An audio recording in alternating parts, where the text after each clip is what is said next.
ચાલુ વર્ષે મોંઘા બિયારણો અને ખાતર લાવી ખેડૂતોએ બટાકાનું મોટા પ્રમાણમાં વાવેતર કર્યું અને આ વર્ષે બટાકાના પાકને વાતાવરણ અનુકૂળ આવતા ઉત્પાદન પણ મોટા પ્રમાણમાં થયું, પરંતુ જ્યારે બટાકા કોલ્ડ સ્ટોરેજમાં મૂકવાનો સમય આવ્યો ત્યારે સ્ટોરેજમાં બટાકા મૂકવાની કેપેસિટી ન હોવાના કારણે ખેડૂતોની હાલત અત્યારે કફોડી થઈ છે।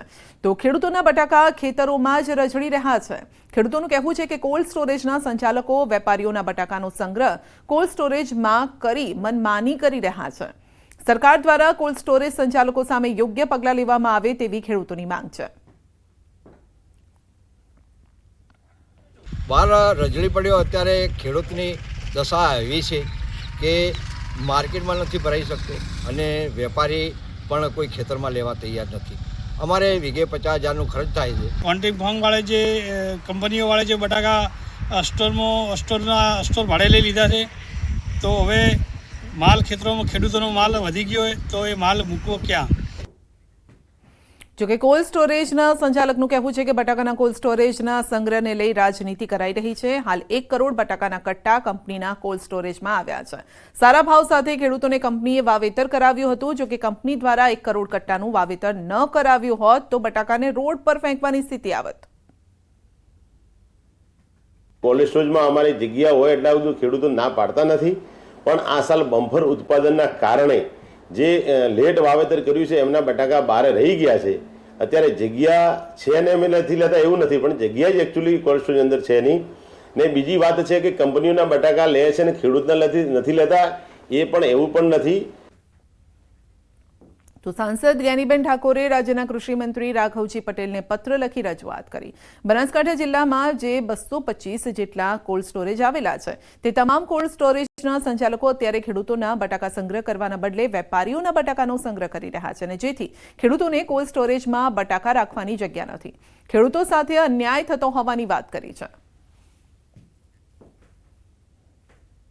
વર્તમાન સમયની અંદર જે કંપનીઓ અને બહારના જે મોટા વેપારીઓ છે એ ક્યાંક ને ક્યાંક ખેડૂતોનું શોષણ કરી રહ્યા છે, ત્યારે હું રાજ્યના કૃષિ મંત્રી અને જિલ્લા વહીવટીતંત્ર પાસે અપેક્ષા રાખું કે આ તમામ કોલ્ડ સ્ટોરેજવાળાની સાથે મિટિંગ કરી અને 40 કે 50% માલ એ નાના અને ગરીબ ખેડૂતોનો માલ પહેલો કોલ્ડ સ્ટોરેજની અંદર મૂકવામાં આવે।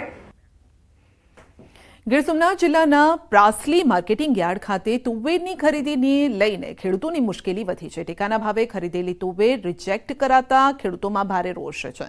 ખેડૂતોનો આરોપ છે કે 8 દિવસ પહેલા તુવેરનું વેચાણ કર્યું હતું, તુવેર ગોડાઉનમાં પણ પહોંચી ગઈ અને હવે 8 દિવસ બાદ તુવેર રિજેક્ટ કરી પરત કરવામાં આવી રહી છે।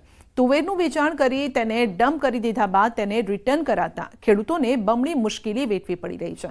આ તરફ ગુજકો માસોલના પ્રતિનિધિનું કહેવું છે કે તુવેર પેરામીટરમાં ન આવતી હોવાથી રિજેક્ટ કરાઈ। અત્યારે મને એમ કીધું છે કે તમારી તુવેર રિજેક્ટ થઈ છે, એટલે અત્યારે અમે ભરવા આવ્યા છે। 2 ટ્રેક્ટર તુવેર લઈને આવ્યા હતા અને 2 ટ્રેક્ટર રિજેક્ટ કર્યા। પછી અહીંયા લઈ આવ્યા તો એ 4% ડેમેજ કાઢ્યું। હવે 4% ડેમેજ તો અત્યારે જે બારદાન જે ભરેલા છે એ લોકોના ચેક કરેલા, એ તમે બધા ખેડૂતની એવી ગણતરી માંગણી છે કે 2 બારદાન ખોલી અને તમે ચેક કરો, ઈ તુરદારનો ચેક કરો અને અમારી તુરદાર અત્યારે જે લઈ આવ્યા ઈ તુરદાર તમે ચેક કરો। પેરામીટર પ્રમાણે લેતા નથી, અહીંયાથી રિજેક્ટ થાય છે, એટલે આપણે પેરામીટરમાં એ પ્રમાણે જ જોખીએ છીએ। પેરામીટરનું પડાવે એ રિજેક્ટ થાય છે। ગોડાઉનમાં રિજેક્ટ થાય છે તો ફરીથી અહીંયા આવે છે તો આપણે પાછા એ ખેડૂતોને સોંપી દઈએ છીએ। રિજેક્ટ થઈને પણ સાફ કરીને લાવવાની પાછી કે અમુક વેપારીઓનો માલ ડેમેજ હોવા છતાં પણ જોખી લેવામાં આવે છે, જ્યારે સામાન્ય ખેડૂતોના માલને જોખવામાં આવતો નથી। વધુમાં એક ચોંકાવનારી ઘટના એ જાણવા મળી છે કે 8 દિવસ પહેલાં અમુક ખેડૂતોના માલ જોખાઈ ગયા, એમને બારકોડ લાગી ગયા અને આજે 8 દિવસ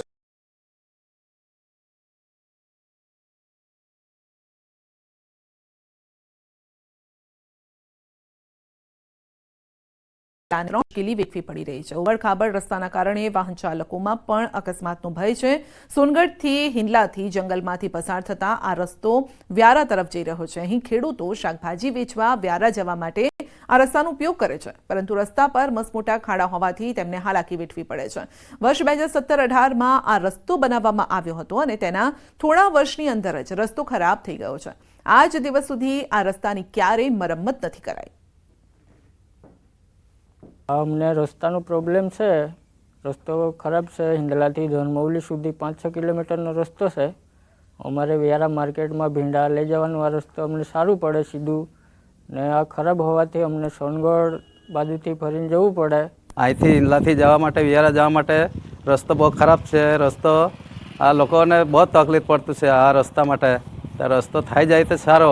અહીંથી બધા શાકભાજી લઈ જવાવાળા છે, ભીંડાવાળા છે, મકાઈવાળા છે, ડાંગરવાળા, બધા ખેડૂતને એટલી તકલીફ બહુ પડે છે.